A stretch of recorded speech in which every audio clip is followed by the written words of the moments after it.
예, 이번에 실시하는 기말 시험은 비대면으로 실시됩니다.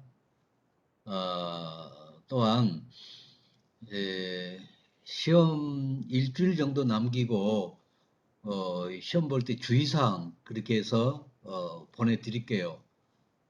다시 말해서 시험 볼 때는 자가 촬영을 해야 됩니다. 핸드폰으로 이렇게 자판이 보이도록 측면에서 자가 촬영해가지고 선생님 메일로 보내줘야 돼요. 답안지는 그 즉시 보내고 어, 자가 촬영한 것은 시험 본 날 밤 12시까지 보내면 됩니다. 따라서 그때 일주일 전에 공지를 다 해 드리겠습니다. 메일로 보내드릴 테니까 걱정 마시고 또 시험 문제 역시 시험의 형태라는 것은 강의계획서에 있고 난이도는 뭐 그렇게 어렵지 않겠네요. 뭐 한 두서너 개, 세 개 정도가 좀 어려울 거예요. 그것을 맞추면 A가 나오고 못 맞추면 뭐 B로 떨어진다든가 등등 뭐 난이도가 약간 이제 있기는 있습니다만은 그렇게 어렵지 않아요. 그러니까 크게 걱정 마시고요. 시험 준비하도록 하십시오. 오늘 배운 것, 첫째 시간과 둘째 시간. 첫째 시간에는 조선 의용군 나머지 부분 약간 했습니다. 그리고 지금 공부한 이 분야는 기말 시험에 포함되지 않는다고 말씀드리겠네요. 자, 113쪽 봐요. 113쪽에 보면 이제 소련은 조선을 어떻게 생각했나 라고 되어 있죠. 거기에 보면 소련은 소위 조선 그 의열단 계열의 독립운동가들하고 소위 우파 독립운동가들하고 그 사이가 안 좋은 걸 문제 삼아요. 그래서 사실 중국 자체가 좌우로 분열이 돼 있죠. 반면에 소련은 분열되지 않았습니다. 어, 그런 이제 차이가 있습니다. 그래서 독립운동가들이 서로 화합하지 못하고 나라를 잃은 상황에서 이렇게 분열을 하는가 그 문제에 대해서 레닌이 상당히 불만을 가졌고 특히 이제 독립운동 차원에서 좌파들의 민족주의에 대한 열정이 너무 크다는 거죠. 소위 세계 공산주의 국가에서 가장 중요한 것은 소위 거기에 보면 어,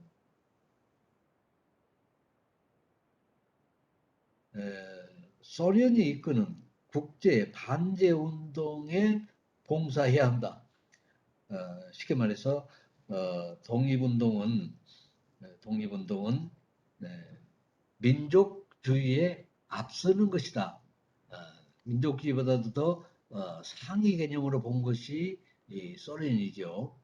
그래서 뭐 과도하게 독립이라는 어떤 명분 때문에 오로지 민족주의에 열정을 다 쏟는 것, 그것은 옳지 않다라고 해서 이제 조선의 독립을 부정적으로 봤다라는 거죠. 뭐 지금까지 세계 열강들의 연합국 열강들의 조선 인식, 다시 말해서 소위 해방과 동시에 조선 사람들이 직접 통치해야 하라 할 거냐 말 거냐 그 문제죠. 그런데 대부분의 열강들이 자치 능력이 없다라고 봤는데 그것은 일본의 아주 치밀한 그런 소위 치밀한 일본의 그 방어, 그 방해 공작에 의해서 이제 그런 현상이 일어났다라는 거죠. 어떻든 지금도 우리는 일본과 뭐 역사적 그런 화해 그것을 완전하게 하지 못했습니다. 왜냐하면 그들이 자기들의 그 과오, 그 염치 없는 행동, 그 수탈론 그런 것을 인정하지 않기 때문이다. 그것은 독일과는 크게 비교가 됩니다. 흔히 자기들이 옳았던 거죠. 옳았다는 거예요. 미개한 조선을 일본이 식민 통치함으로써 그나마 오늘날 한국 발전에 견인 역할을 했다. 그렇게 해석을 하는 거죠.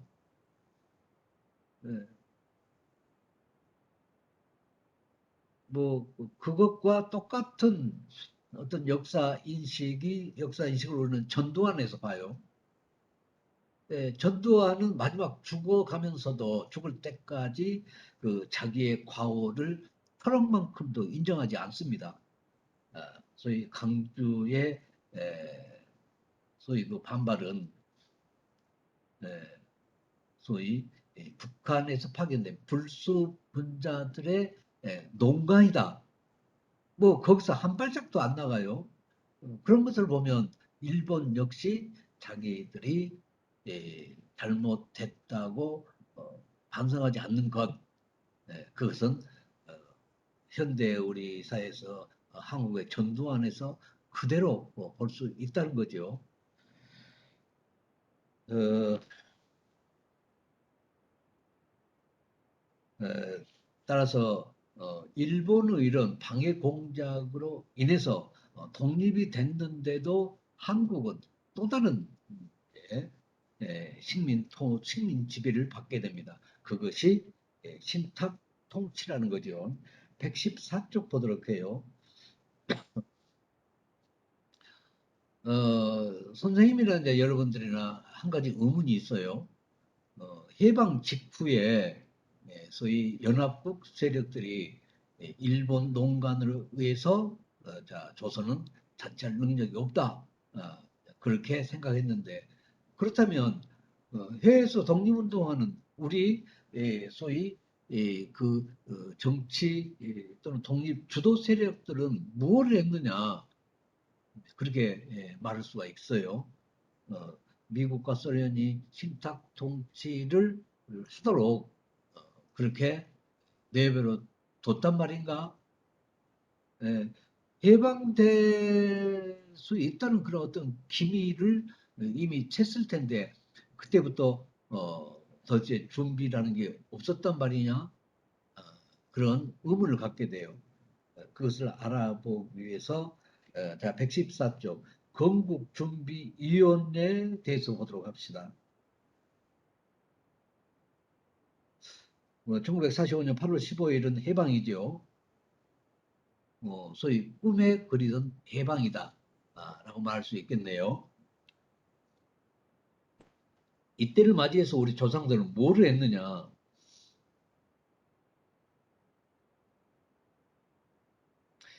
맨 처음 하는 일은 자 일제 식민 잔재를 청산하고 극복하는 일에서부터 시작해야 된다. 자, 1945년 8월 15일 해방입니다. 그러면 무엇부터 시작해야 되느냐? 가장 먼저 해야 될 일이 일제 식민지 잔재를 청산하고 극복하는 일이다.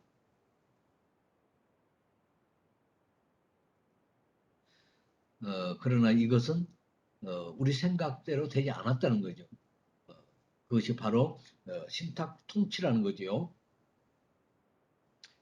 38선을 이렇게 만들고 인위적으로 각각 남쪽은 미국, 북쪽은 소련이 점령했다 라고 되어 있죠. 점령했다. 또 하나 친일 민족 반역자들의 저항과 반동이 시작됐다. 8.15 해방이 된 직후에는 소위 친일 부역자들이 앞으로 다가올 그런 책임 문제 때문에 아주 그냥 벌벌 떨고 수세적이었다. 그런데 미국과 소련이 38선을 긋고 남북을 점령함으로써 그들의 기세가 다시 살아났다라고 볼 수가 있는 거예요. 그래서 당시 여운형이 1946년 8월 14일 여운형이 소위 건국준비위원회를 만들어서 활동하는데 친일 민족 반역자들의 저항과 반동이 상당히 이제 방해가 된다. 왜냐하면 해방되면 일본화 심부름을 했던 그들은 소위 그 위치가 소위 저 아래로 떨어질 줄 알았는데 다시 이제 살아난 경우에요. 어떤 가능성을 본 거죠. 그래서 역사의 시계바늘을 소위 자치로 돌리려는 여운형의 건국준비위원회를 이제 눈에 보이지 않게 방해를 했다. 그렇게 볼 수 있습니다. 아무튼 당시 해방이 된다면 가장 이제 주목받을 수 있는 인물이 여운형이라고 그렇게 역사는 기록을 합니다. 그 두 번째가 이제 이승만이죠. 그래서 1930년 8월 14일 여운형한테 연락이 옵니다. 누가? 조선 총독부에서 연락이 와요. 좀 만나자. 할 말이 있다. 그래서 아마 내일쯤이면 독립이 선포될 것이다. 그렇다면 우리 일본 사람들을 자 안전을 보장하라. 그렇게 얘기합니다. 뭐 이제 그 대가는 뭐냐? 이 보면은 이미 하루 전날 이제 폐망을 앞두고 그동안 건국 동맹을 만들어서 해방을 준비한 여운형한테 연락이 왔어요. 그래서 세 가지를 요구합니다. 첫째는 모든 정치 경제범을 이제 석방할 것. 여운형의 입장에서 세 가지를 제시합니다. 일본이 조선한테 해줄 것은 이제 첫째, 그동안 독립운동가들을 전부 감금했잖아요. 그런 거 다 석방해라. 그다음에 그들이 일본이 요구한 것은 3개월분 식량을 확보해 주라. 3개월 안에 가겠다. 또 하나는 여운형이 또 이제 얘기를 하는 거죠. 어떻든 조선인의 활동에 대한 불간섭. 해방이 됐으니까 적극적으로 자치 준비를 하잖아요. 그런 것에 대해서 눈을 감아달라. 그런 얘기네요. 3개월분 식량.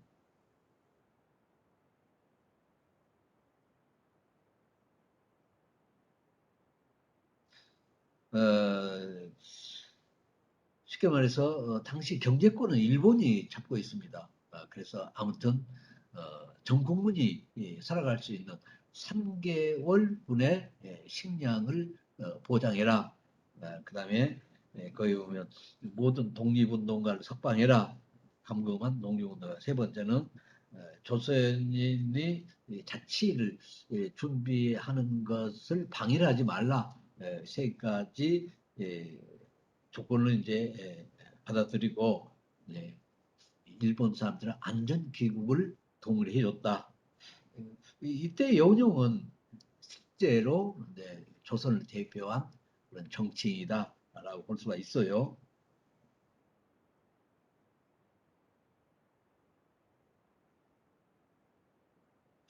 그래서 실제적으로 여운형이 건준 건국준비위원회 위원장이고 안재홍은 역사학자입니다. 근데 이분이 이제 부위원장을 맡아서 지방에는 지부를 145개나 뒀습니다. 뭐 행정 체계나 마찬가지죠. 임시 행정 체계가 이제 건준이다. 건국준비위원회. 예, 근데 이 당시에 가장 중요한 것은 이제 치안 문제죠. 쉽게 말해서 그동안 일본 사람들의 악행을 생각하다 보면 이렇게 침을 오를 수도 있겠죠. 그래서 곧바로 이제 일본 사람들을 린치하고 죽이고 그렇게 할 수도 있단 말이에요. 그러면 일본 사람들은 무기를 가지고 거기에 반격을 하겠죠. 아무튼 이런 문제가 일어나지 않도록 치안 문제 의 중심 기구가 여운형이 만든 건국준비위원회다. 한마디로 해방된 며칠 전날부터 조선 사람들은 소위 해방된 정국을 통치하려는 그런 노력이 있었다. 그것이 뭐냐? 건국준비위원회다. 누가 위원장이냐? 여운형이다. 그냥 손만 놓고 그렇게 있지는 않았구나라는 것을 우리가 알 수 있네요. 어,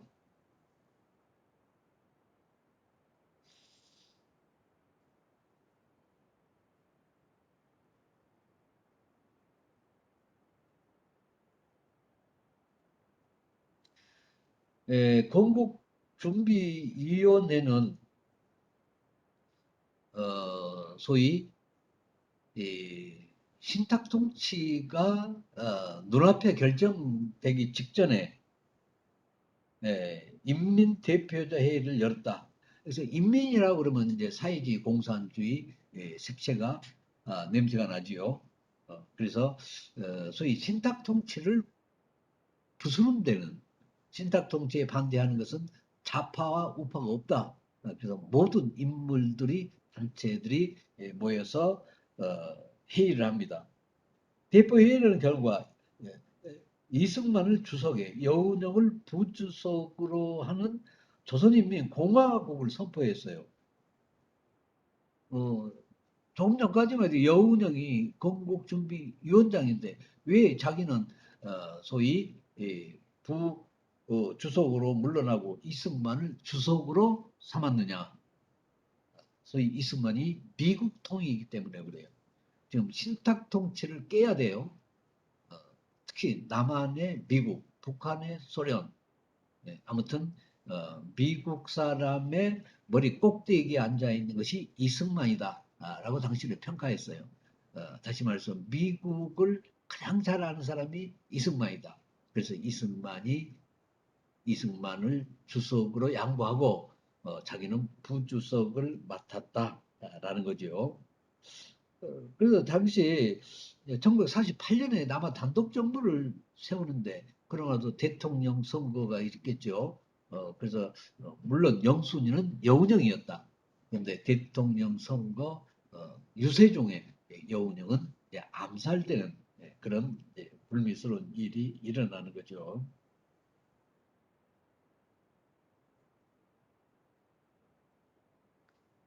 그래서 건국준비위원회는 지방인민위원회로 바뀌고 어, 10월 말까지 이미 이제 9월 달에 신탁 통치가 이루어집니다. 그래서 건국준비위원회는 어떻든 미국과 이제 싸워야 돼요. 그래서 이때 백범 김구 역시 북한을 수없이 오르락내리락 합니다. 이제 김일성을 만나러 가는 거죠. 그래서 내가 38선을 베고 누워 죽는 한이 있더라도 절대 분단은 인정할 수 없다. 쉽게 말해서 계란으로 미국을 상징하는 바위치기죠. 계란으로 바위를 때려봤자 어때요? 계란만 깨지죠. 그래서 거대한 미국에 도전한 것이 백범 김구예요. 마침내 암살을 당합니다.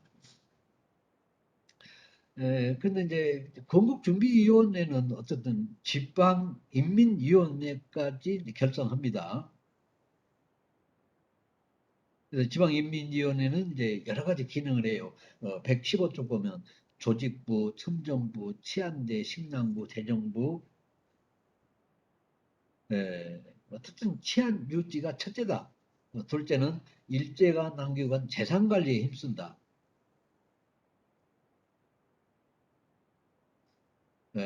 근데 드디어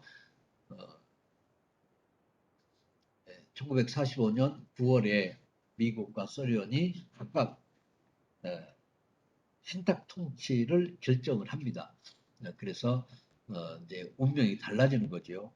결과적으로는 미국을 잘 아는 이승만이 남한 단독 번영을 세우고 공산주의 중에서도 이제 첫 번째 세력을 가지고 있는 김일성이 북한에 이제 무한 단독 정부를 세우는 그런 이제 결과가 이루어지긴 합니다. 어, 또 이제 미 군정에서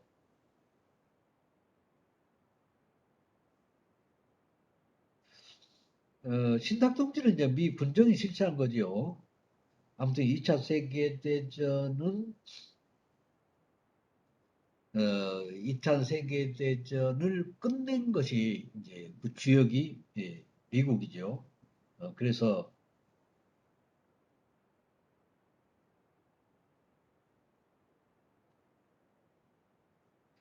미국의 입장에서는 어떻든 어, 어, 세계를 소위 자유 민주 국가를 대변하는 미국이 이제 세계를 지도하려고 하는 반면 당시 시대 분위기로 보면 어, 소위 소련이 거의 주도권을 갖고 있었다라고 볼 수 있어요. 그래서 미국의 신탁 통치의 그 중점적인 것은 어떻게 좌파를 찍어내느냐 이제 그 문제에 이제 집중을 했다라고 볼 수가 있겠고요. 어, 어떤 당시 1946 9월 8일 인천에 상륙한 미군 뭐니 뭐니 해도 군사력이 중요하지요. 그래서 해방 직후에 미군이 상륙한 게 아니고 1946년 9월 8일 소위 미군 사령관 하지가 인천에 상륙해가지고 이제 군정을 선포했다라고 돼 있네요.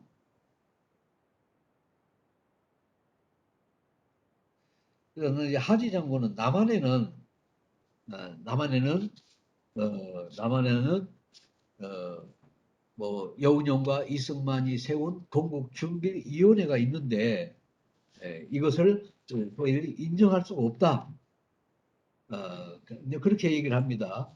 그래서 어, 남한에는 오직 어, 남한에는 오직 남한에는 오직 미 군정만이 있을 뿐이다. 그렇게 얘기해요.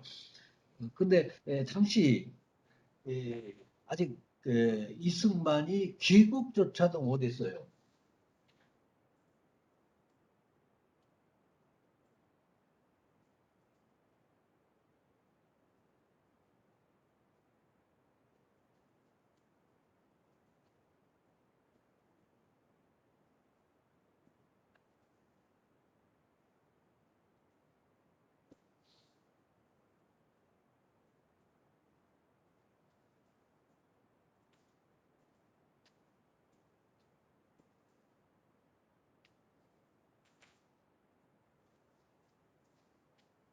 당시 건국준비위원회에서는 이승만을 주석으로 임명을 했지만 아직도 귀국을 하지 못한 상태다. 그건 왜냐?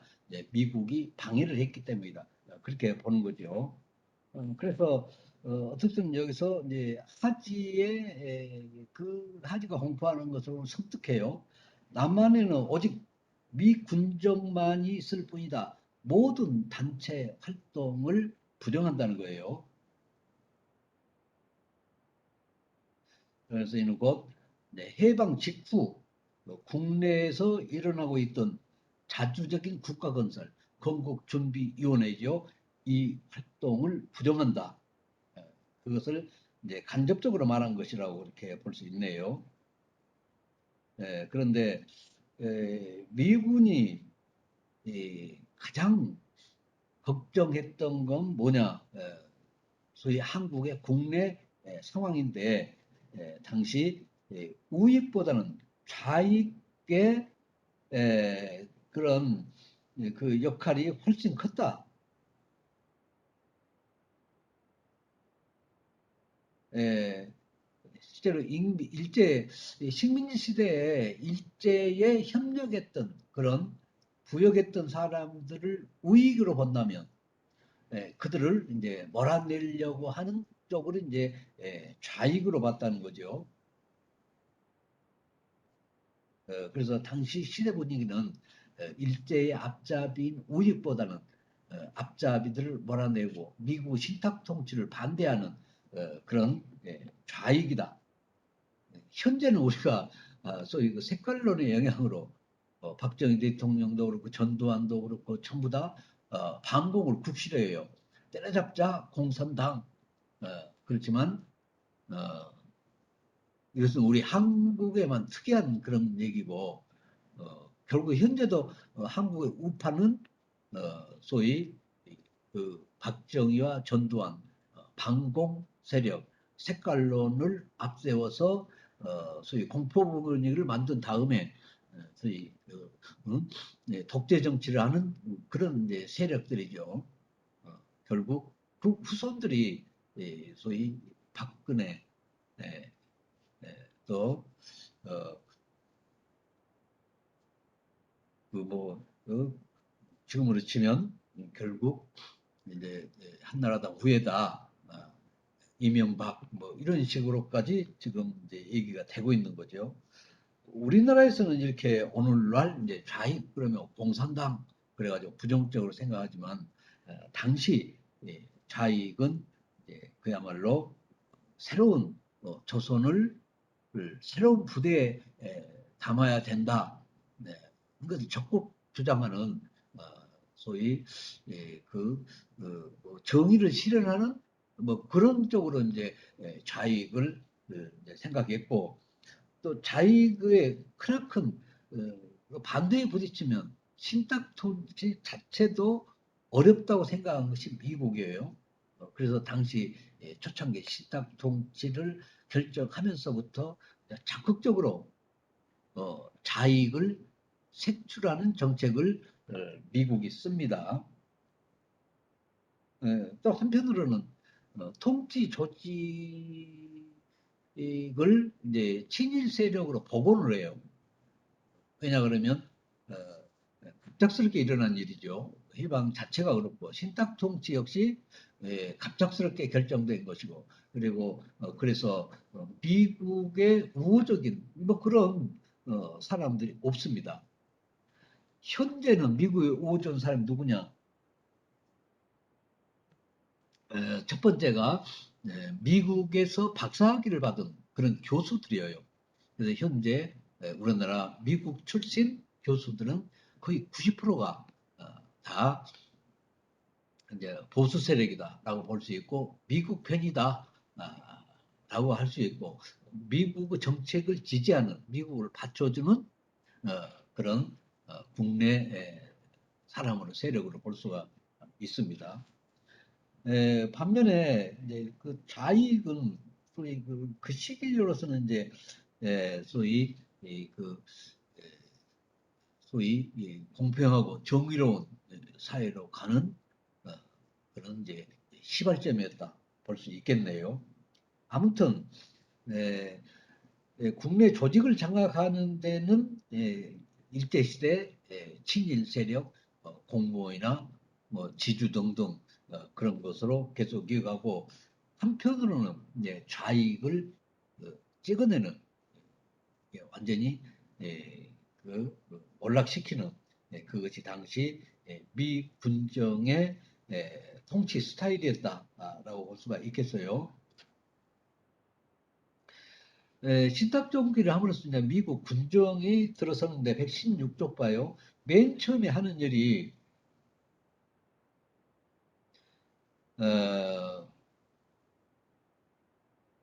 국유 재산과 일본인 격산 재산을 군정 소유로 귀속시키는 것이다. 원래 이제 조선시대에 이제 소위 그 조선시대는 모든 토지는 그 왕의 것이다. 그러니까 왕토 사상이라고 그래요. 그런 시대에 갑자기 식민지가 됐고, 이제 그 주인이 바뀌는 거죠. 소위 조선의 토지 주인은 일본인이다. 그랬는데 갑자기 이제 해방이 됐어요. 그래서 다시 이 땅 주인이 필요합니다. 그 땅 주인이 이제 미국이 된 거죠. 그래서 땅이란 거는 소위 이렇게 고정적으로 있잖아요. 그래서 일본 사람들이 주인이지만 조선의 땅을 떼갖고 갈 수가 없습니다.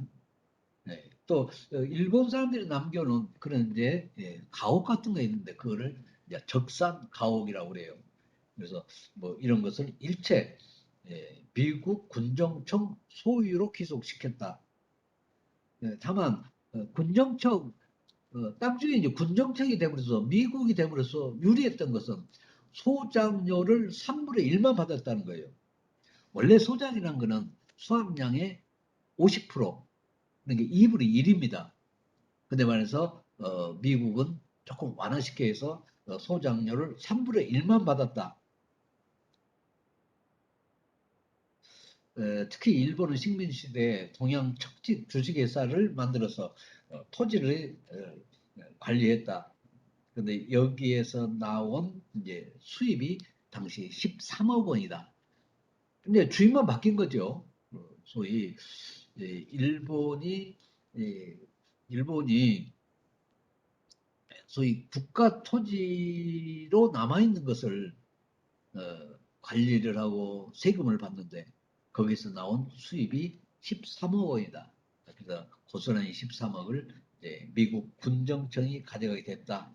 그런 얘기가 되겠고요. 중요한 것은 미국이 소위 적산 가옥이나 자기들이 소유하고 있는 재산을 친일 세력한테 불화를 한다는 거예요. 쉽게 말해서 친일 세력은 이제 일본이 아니라 미국의 앞잡이가 돼 있어요. 그래서 자기들의 그 영화를 계속 이어가기 위해서 소위 미국은 이제 안정적으로 조선을 통치하기 위해서 그 관료들인 친일 세력들한테 소위 적상 가옥이라든지 국유지에서 나오는 그런 이익금 13억 원을 또는 토지를 전부 친일 세력한테 소위 친일 세력한테 이제 불화를 한다는 거 나눠 준다는 거죠. 뭐 대가 없는 뭐 나눔이죠. 그래서 친일 세력 입장에서는 뭐 신이 내린 선물이죠. 갑작스럽게 미국이 신탁 통치를 함으로써 재산을 더 많이 불릴 수가 있었다라고 이제 할 수가 있겠고요. 아무튼 더러는 이제 유상으로 돈을 받고 토지를 이렇게 불화하기도 했지만 대부분은 무상으로 친일 세력들이 토지를 받았다라고 할 수가 있어요. 그래서 큰 부자가 됩니다. 오늘날 그 뿌리가 소위 한나라당이다. 뭐 그렇게 얘기를 하는 거죠. 어,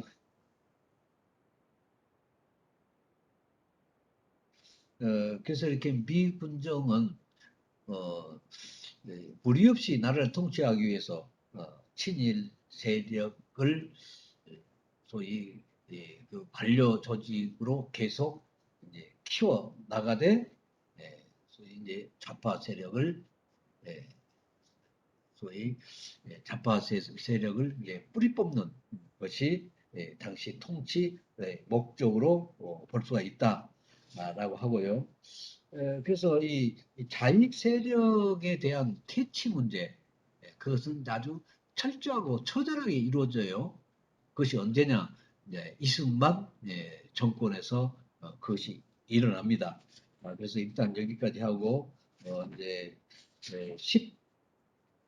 132쪽을 펴봐요. 별로 시간이 안 남아 있지만 잠깐 살펴보도록 할게요. 소위 이승만 업적 중에 이승만 대통령이 1948년에 남한 단독 정부를 세웁니다. 그러는데 이제 미국 관점에서 보면 이승만의 소위 미국 관점에서 이승만은 눈에 가시어요. 또 이승만의 입장에서 미국을 보면 미국 사람은 머리 꼭대기에 앉아 있다. 가장 미국을 잘하는 사람이 이승만이다. 이승만의 입장, 미국 입장에서는 이런 이승만이 껄끄럽다. 근데 어떻게 잡아 죽일 수도 없고, 좀 애매모호합니다. 그런 와중에도, 그나마, 미국이 이승만을 가장 치하하는 첫 번째 업적으로 꼽는 것이 뭐냐? 좌익을 철저히 소탕했다라는 거예요. 예, 거기에 대한 부작용이 우리가 잘 알고 있는 제주도 4.3 사건입니다. 예, 또 여성 반란 사건이기도 하고, 그런 부작용이 일어나지만, 예, 그런 좌익 세력의 척결, 그것은 이승만도 물론 반공주의자이기 때문에 생각을 했지만, 미국이 그것을 희망했기 때문에, 예, 이승만이, 소위 말해서 적극적일 수밖에 없다. 적극적인 것에 반해서 그 후유증이 너무 컸다. 이제 그렇게 볼 수 있어요. 그러면 이승만은 누구냐? 처음부터 알아보도록 합시다. 이승만과 미국은 어떻게 그렇게 예? 서로 잘하는 사이가 됐느냐? 이제 그것과 함께 보도록 하죠. 이승만은 아까 말했지만 10월 16일 이승만이 귀국한 건 10월 16일이에요. 이미 신탁 통치가 결정된 다음에 이제 귀국을 하락했다. 그래서 미국이 방해했기 때문이다. 이렇게 보는 거죠.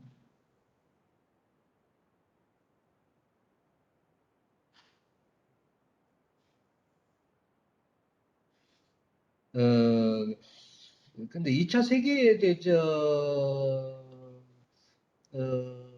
활동한 이제 미국의 프랭클린 루스벨트 대통령은 어쨌든 원자폭탄을 투하해서 독립이 됐지만 앞으로 세계는 공산주의가 지배할 것이다 라고 생각했어요. 그래서 소위 한반도를 두 개로 나눠서 소위 남한을 미국이 통치하는데 그나마 적화 좌파들한테 공산주의한테 소련한테 빼앗기지 않기 위해서 소위 공산주의 최하부 조직인 그 말치산을 이제 완전히 소탕하는 것을 이제 염원했다라고 볼 수가 있어요.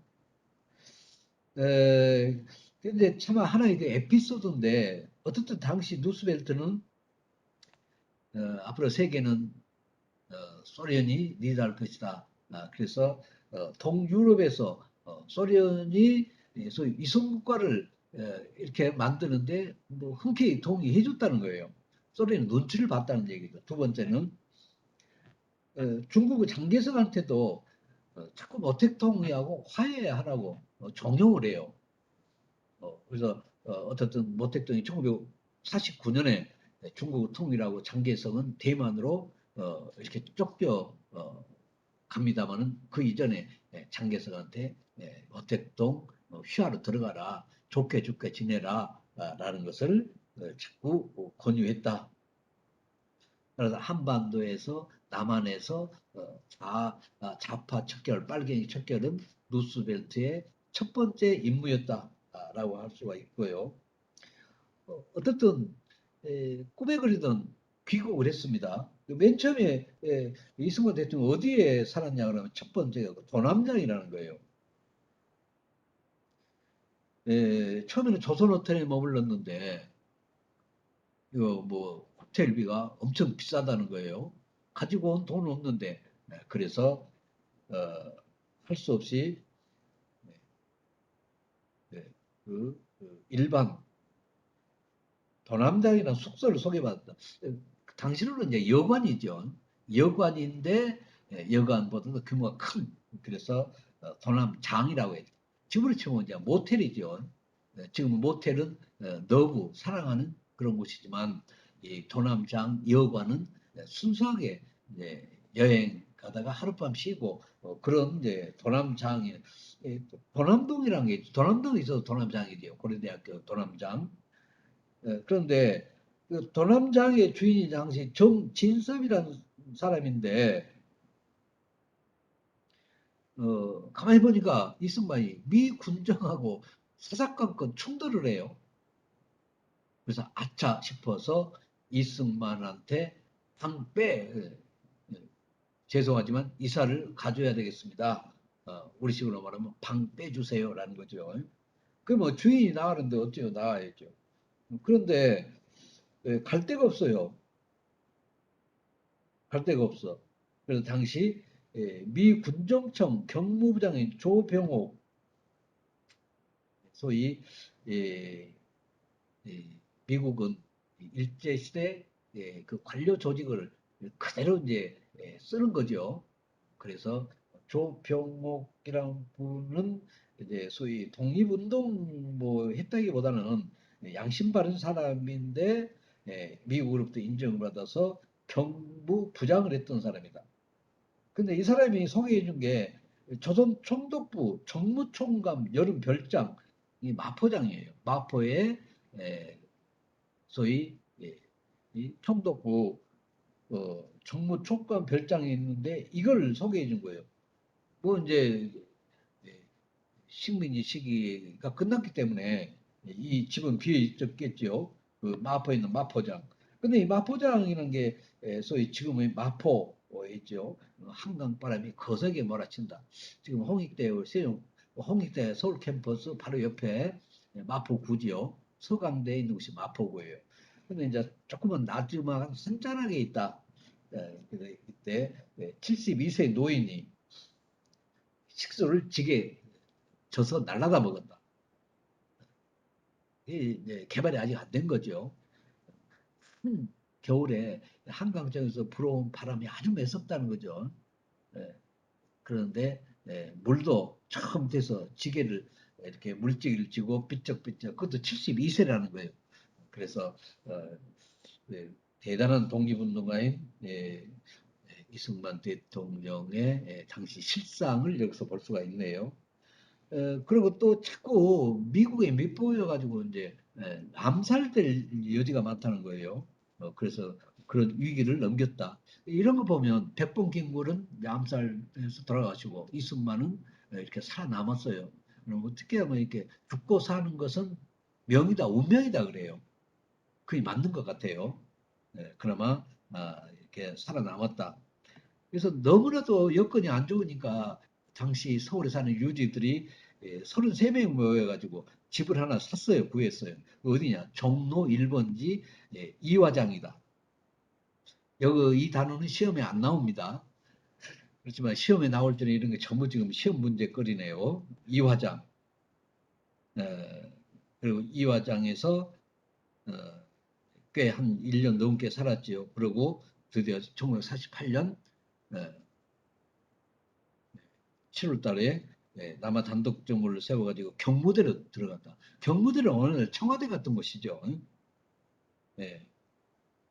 그런데 경무대 가서도 가장 그리웠던 것이 이화장의 생활이다. 이화장이 이제 넓고 가장 마음에 들었던가 봐요. 그래서 경무대 살면서도 가끔 이화장에 와서 산책도 하고 그랬다. 그렇게 나와 있네요. 어떻든 이제 4.19 혁명이 일어나가지고 이제 권좌에서 내려왔습니다. 그래가지고는 소위 한 달 동안 이화장에 있었는데 결국 미국의 뜻은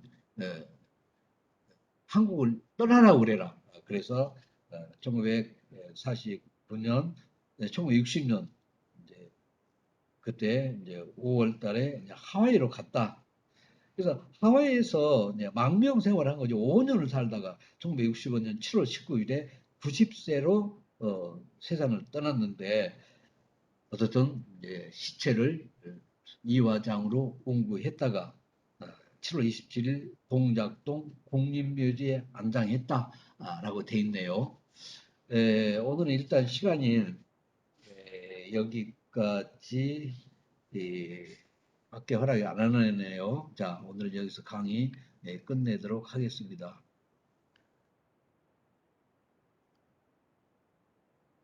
시험에는 안 나오지만 이 분야가 중요하기 때문에 강의를 했어요.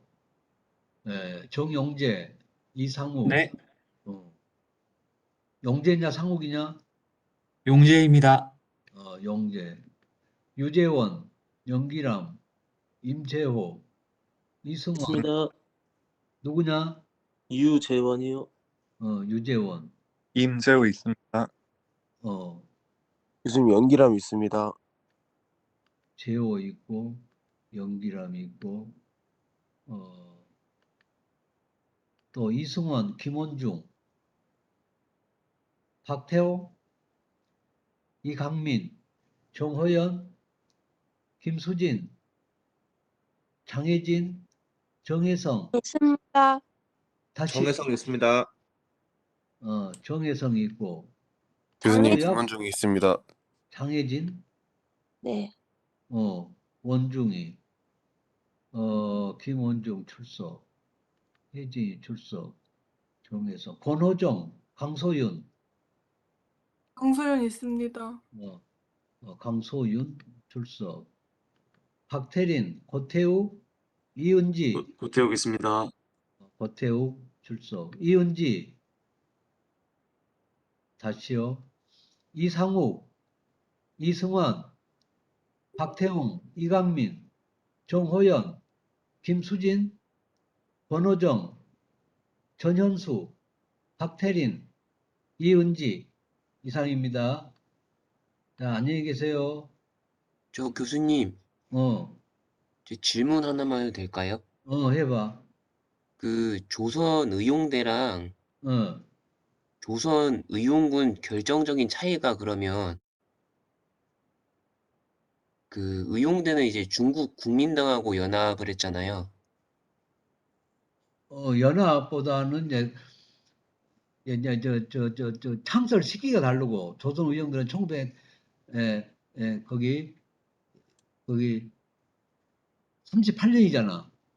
예, 그리고 조선의용군은 1943년이고 네, 42년인가 그렇게 창설 시기가 다르고 네. 조선 의용대는 민족혁명당의 당군이야. 그리고 아, 조선 의용대는 젊은 사람과 나이 든 사람이 이렇게 서로 갈라져.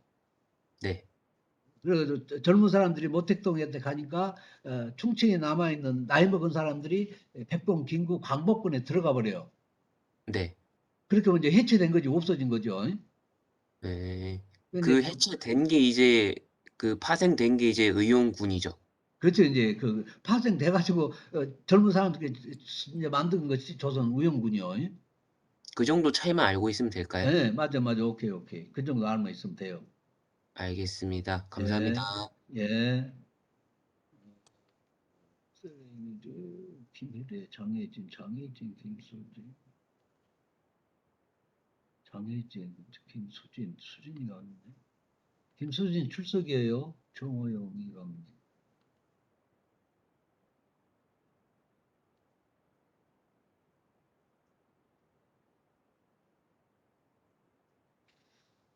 저기, 자.